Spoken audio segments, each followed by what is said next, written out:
여러분 안녕히 주무셨습니까? 참 좋은 아침입니다. 우리 2017년 1월 26일 목요일 말씀으로 드리는 오늘의 번제 함께 합니다.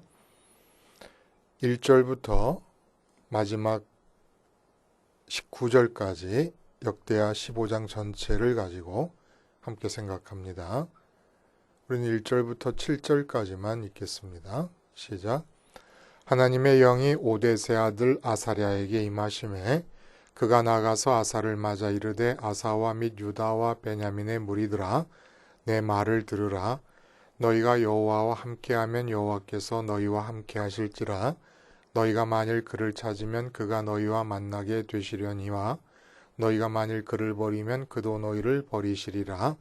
이스라엘에는 참 신이었고 가르치는 제사장도 없고 율법도 없은 지가 오래되었으나 그들이 그 환난 때에 이스라엘 하나님 여호와께로 돌아가서 찾음에 그가 그들과 만나게 되셨나니 그때에 온 땅의 모든 주민이 크게 요란하여 사람의 출입이 평안하지 못하며 이 나라와 저 나라가 서로 치고 이 성읍이 저 성읍과 또한 그러하여 피차 상한 바 되었나니 이는 하나님이 여러 가지 고난으로 요란하게 하셨음이라.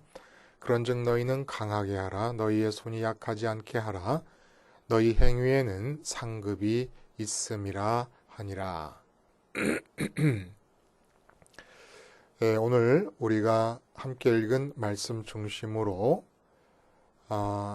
대관령과 십자가는 너무라고 있다라는 제목의 하나님 말씀 증거합니다. 대관령과 십자가는 너무라고 있다. 오늘 새벽에 일어나서 이제 인터넷을 통해서 날씨를 확인을 했습니다. 그랬더니 전국의 기온의 분포가 대충 이래요. 서울이 영하 7도였고 4시 기준입니다. 춘천이 영하 12도, 청주가 영하 8도, 대구가 영하 7도, 그리고 광주가 영하 4도, 부산이 영하 1도입니다. 그리고 서울에서 영동 고속도로를 타고 대관령까지 오는 동안 강원도에 속한 원주가 영하 11도입니다. 횡성과 평창은 영하 14도였습니다. 그러면 이제 그 평창에 속한 횡계라고 하는 곳인데 그 횡계를 지나면 곧바로 대관령이거든요. 대관령 꼭에만 내려오면 되는 강릉은 몇 도였을 것 같습니까? 영하 2도예요. 대부분 강릉을 찾아오시는 분들은 강릉도 강원도니까 겨울에는 매우 추울 것이라고 생각을 합니다. 그러나 실제로는 언제나 부산 다음쯤 따뜻해요. 한반도 내에서 부산보다 더 따뜻할 때도 있어요. 근데 그 이유가 뭐냐 하면은 불과 해발 832m 밖에 안 되는 대관령 고개가 강릉과 서쪽의 우리나라의 다른 부분과를 구분짓고 있기 때문입니다. 참 832m 요새는 자동차 도로를 832m 꼭대기까지 수평으로 만들어 놨어요. 옛날처럼 뭐 올라가고 내려가고 이런 게 별로 없습니다. 근데 그 832m 밖에 안 되는 대관령이 강릉을 딱 가로막고 있으면서 강릉의 대관령을 기준으로 서쪽 우리나라 다른 부분과는 완전히 다른 기후를 만들어낸다는 겁니다. 십자가는 대관령과 같은 고개예요. 고개는 너무라고 있는 겁니다. 832m 높이에 불과한 고개도 양쪽 세계를 이렇게 다르게 만드는데 높고 높으신 하나님의 아들 예수님께서 이 땅에 내려오셔서 지신 십자가를 고개 삼아 넘나들 때 이 고개를 중심으로 십자가 고개를 중심으로 양쪽 진영에 벌어지는 상황이 어느 정도의 차이를 만들어낼까요? 당연한 십자가 고개 이쪽 세상과 십자가 너머 세상의 그 엄청난 차이를 설마 아직도 믿는다 하면서 믿는다 한 지가 10년, 20년, 수십 년이 됐는데도 경험을 못 하신 것은 아닌지요? 그렇다면 이건 한번 돌아볼 필요가 있는 상황 아니겠습니까? 예수를 믿는다는 것은 날마다 우리 마음이 십자가 고개를 넘어가는 것이고, 그리고 십자가 고개를 넘지 않은 세상과 십자가 고개를 넘은 세상의 차이를 경험하고 내 것으로 만든다는 의미가 있습니다.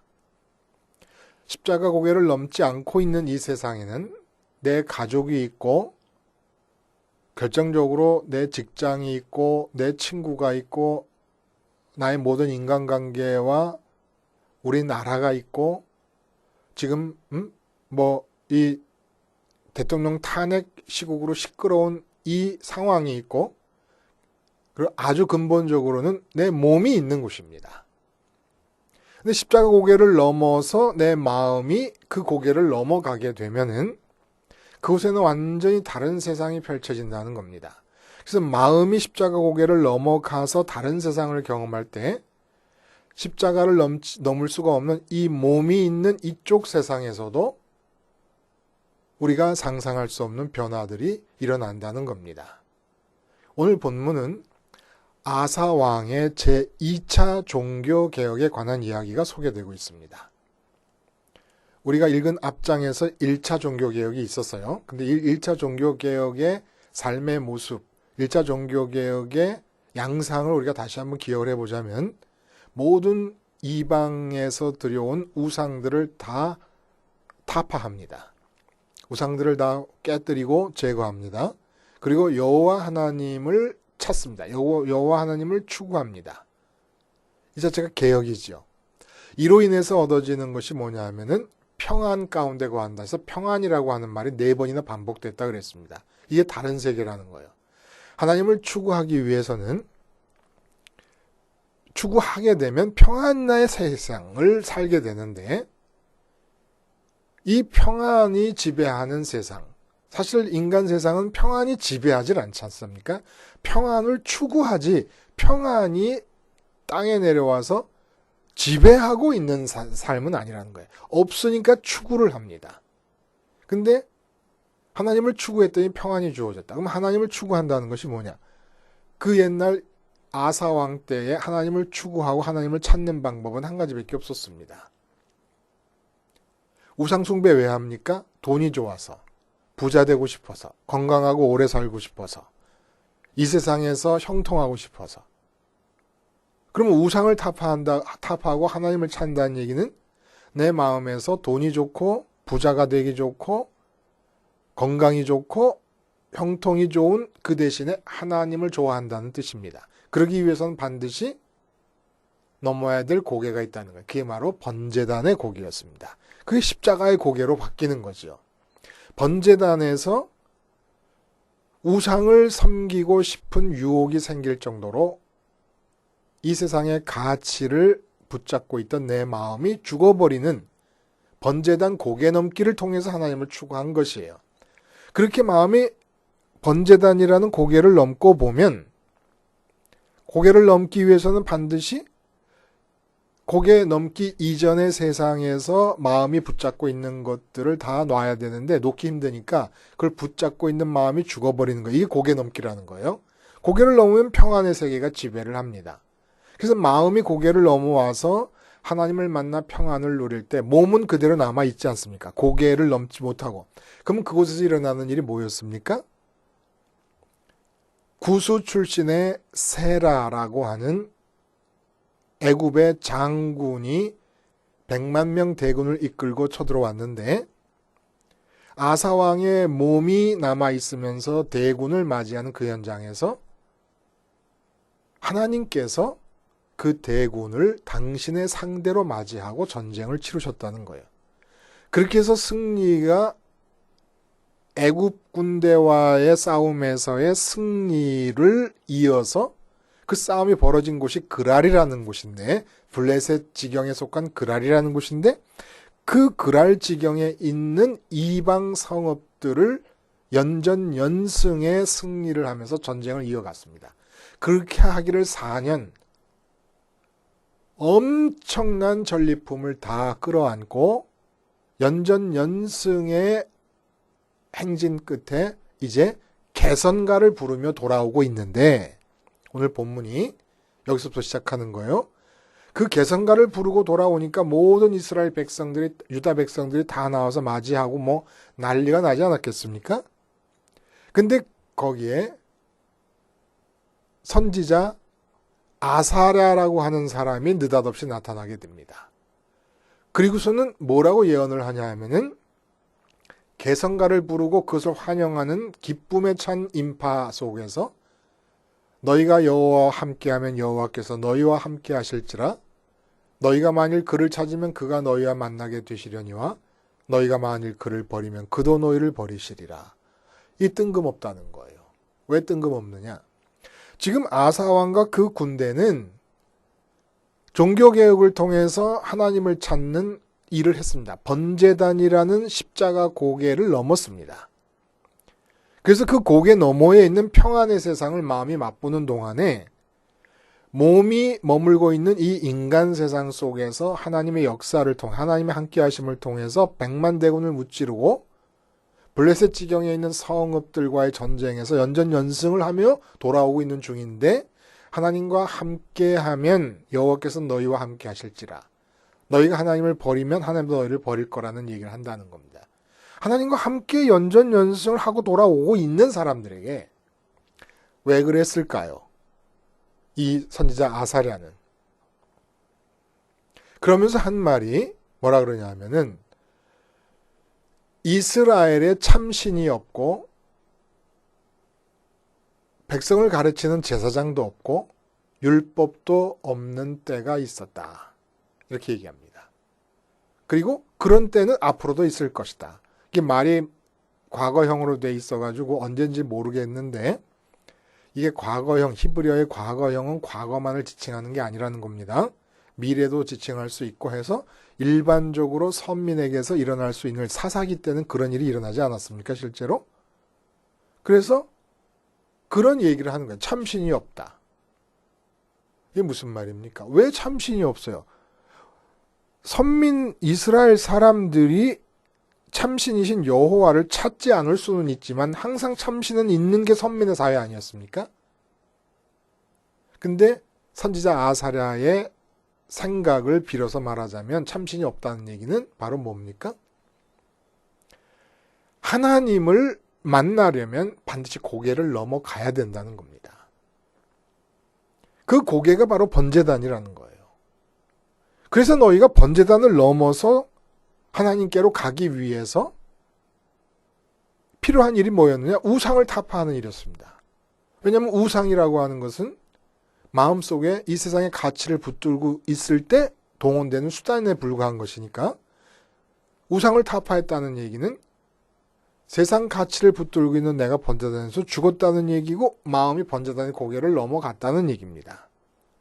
그 결과 평안을 느끼고 세상에서는 추구만 할 뿐인 평안을 내가 누리고 몸이 남아있는 이 인간 세상에서는 하나님의 함께 하심으로 연전연승을 4년 동안 지속하면서 어마어마한 전리품을 갖고 오게 됐는데 이제 어떤 일이 벌어지느냐?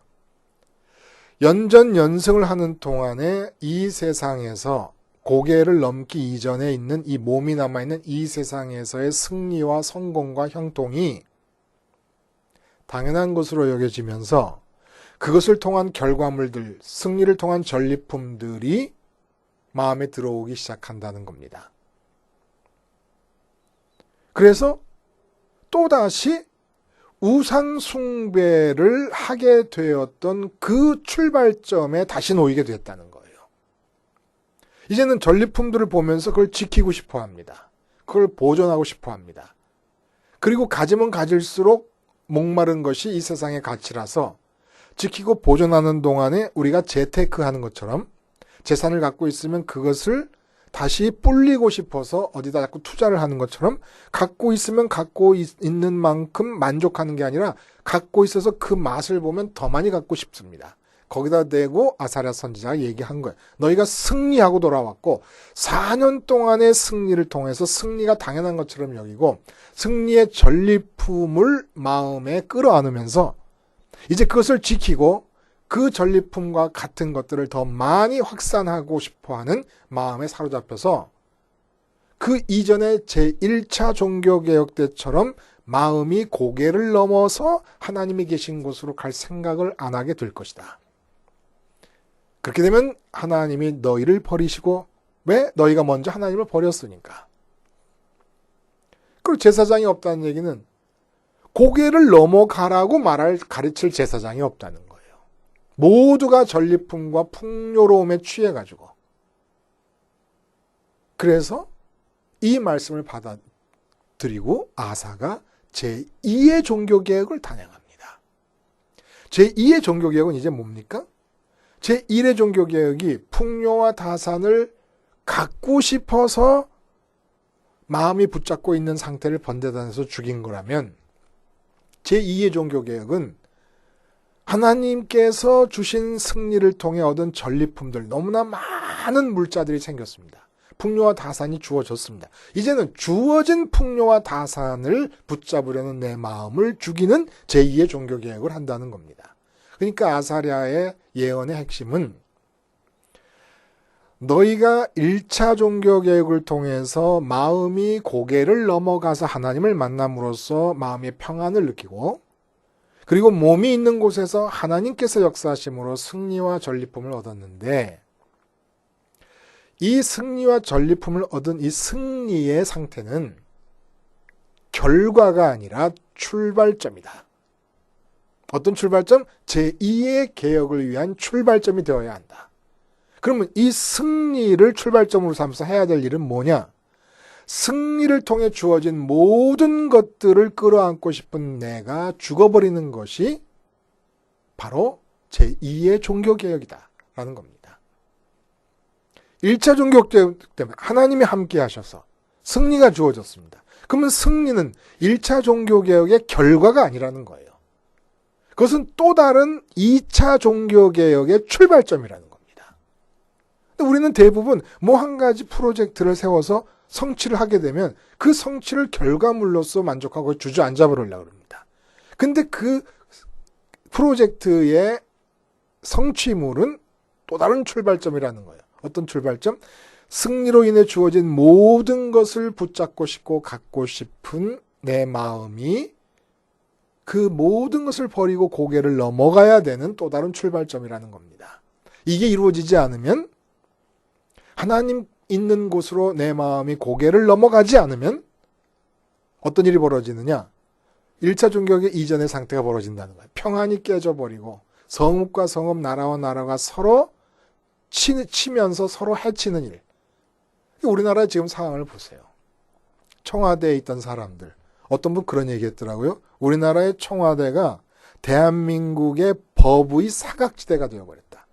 대포폰을 쓰고 뭐 블랙리스트를 만들고 뭐 하고 그리고 뭐 요새는 또 그런 것도까지 나와요.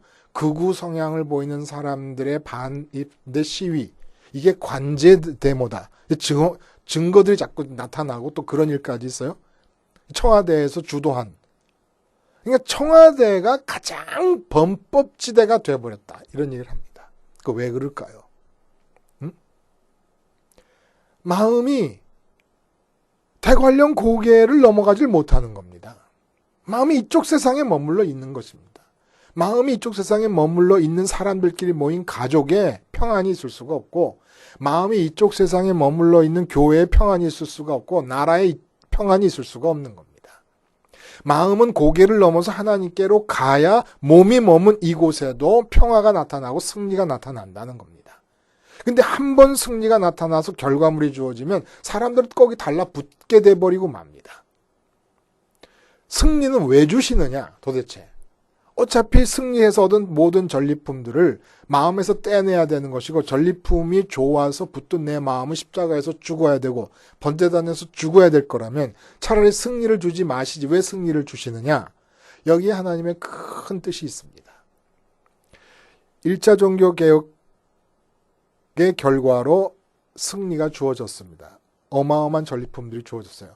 그 이전에는 상상도 못할 만큼 부자가 되었습니다. 근데 이 부자됨을 누리지 못하고 부자됨을 출발점으로 해갖고 또 부자됨을 붙들고 있는 내 마음이 죽어서 고개를 넘어가야만 됩니다. 날마다 고개를 넘어가야 되는 거예요. 그럴 바엔 왜 주셨냐라고 물을 수가 있잖아요. 왜 주셨겠습니까, 여러분? 어차피 내 마음이 그것으로 기뻐할 수도 없고 그것을 누릴 수도 없고 그것이 쓰여진다는 건 하나님의 뜻으로만 쓰여지는 것이고 내 기쁨을 위해서는 아무런 의미도 없는데 그걸 왜 주셨을까? 이전에 비해서 많아진 전리품과 부 이걸 끼어안고 있는 내 마음이 죽어서 하나님께로 가면서 하나님에 대한 내 사랑의 표현이 더 커지고 더 깊어지는 겁니다. 본토 친척 아비집을 버리면서 아브라함이 하나님에 대한 사랑을 표현합니다. 고개를 넘어간 거예요. 하나님께로 가기 위해 마음이 고개를 넘어가는 겁니다. 사랑하는 아내, 아름다운 아내를 출발하면서부터 하나님을 따르기 위해서는 포기해야 된다는 걸 알고 받아들입니다. 그 사실을. 그래서 아내를 버립니다. 하나님을 향한 아브라함의 사랑의 표현이 점점 커져서 마지막에 독자 이삭. 아브라함이 이 세상에 태어난 존재의 이유가, 존재의 목적이 이삭에게 다 옮겨진 상태입니다. 그러니까 이삭이 없어진다는 것은 자기가 태어난 존재의 이유가 사라진다는 겁니다. 가장 큰 이삭, 가장 큰 축복으로서의 이삭을 주셨습니다. 그리고 하나님은 그 이삭을 제거하라 하십니다. 왜? 그 이삭을 버리면서 하나님께로 갈 때 하나님에 대한 아브라함의 사랑은 더 이상 크게 표현될 수 없을 만큼 크게 표현이 될 수 있었던 겁니다. 내게 사랑하는 아내가 있고 남편이 있고 부모님들이 계시고 자식이 있습니다. 그리고 사업이 있고 내게 재산이 있고 내게 건강이 있습니다. 이 모든 것들을 주신 이유가 뭡니까? 이 모든 것들이 아깝고 소중하게 여겨지는 이 마음이 십자가에서 죽음으로써 하나님 사랑을 표현하라는 것입니다. 그래서 우리는 1차 종교 개혁을 통해서 내 몸과 내 가족과 내 아내와 남편과 이것에 대한 내 마음이 소중하게 여기는 상태가 십자가에서 죽습니다. 그럴 때 남편과 아내 사이에 평안만 있지 않았습니까? 부모와 자식 사이에 평안보다는 불화가 더 많지 않았습니까? 그럴 때 마음에 평안이 느껴지고 남편이 평안이 느껴지면 아내가, 자식들이, 부모님들이 혹시 평안을 깨는 일들이 있어도 그 남편의 평안, 아빠의 평안, 아들의 평안이 온 집안에 전염이 되면서 평안이 이루어지는 거예요.